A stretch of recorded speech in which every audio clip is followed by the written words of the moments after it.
Hey guys, welcome to my first video blog post. I'm going to give this a shot, see how you guys like it, and see if it's an effective way to communicate and to get content out to you. And if you like it, please comment, let me know, and be a part of the conversation. I like the fact that I can just talk with you, and maybe we can connect a little bit better since we're at least looking at each other's faces. So, you know what? This first post, I hope it's not offensive to people, the title of it, but it's just kind of raw and authentic for me. And so talking about strengths and weaknesses, and this title is what you suck at might be your greatest strength.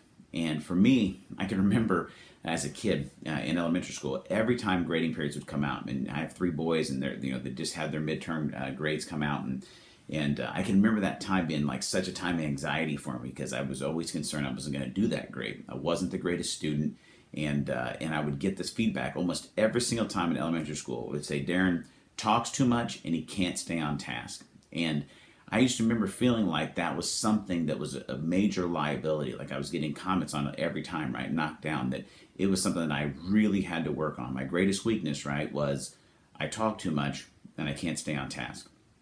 And the thing that's really funny to me now is what's probably created the most opportunity for me, and honestly is I think my greatest strength and the impact I make on the world is the fact that I talk too much and I can't stay on task.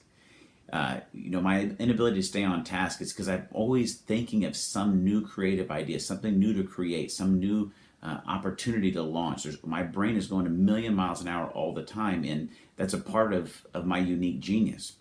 Talking too much. When I think about all those years of the tens of thousands, of hundreds of thousands of words that I used, right, a day, and probably still do, it was training me to learn to persuasively speak to people. It was training me in life on how to communicate and be able to help people with words and with concepts and with ideas. And if I think about it, if I had gone back in time and when I had got that feedback, listen, your greatest weakness is you talk too much, you can't stay on task. And if I had buckled down and said, listen, I'm not going to talk, I'm just going to be a wallflower, sit back here and just not speak. And you know what? I'm just going to hunker down, never going to let my mind be creative or just kind of daydream about something.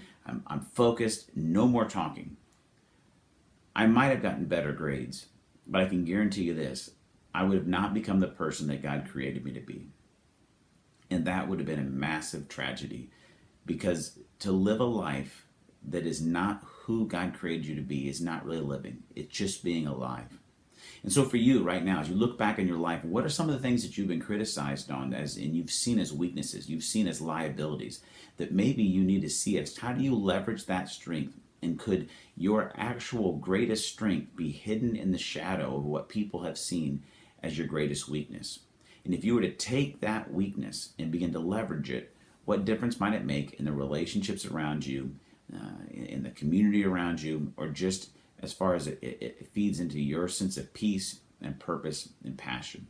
I've included a couple questions to end this blog post, but I'd love to know your thoughts, your questions, your feedback, because your greatest strength, the thing that you suck at right now, or that you think you do, it may actually be the greatest strength and your greatest gift to the world.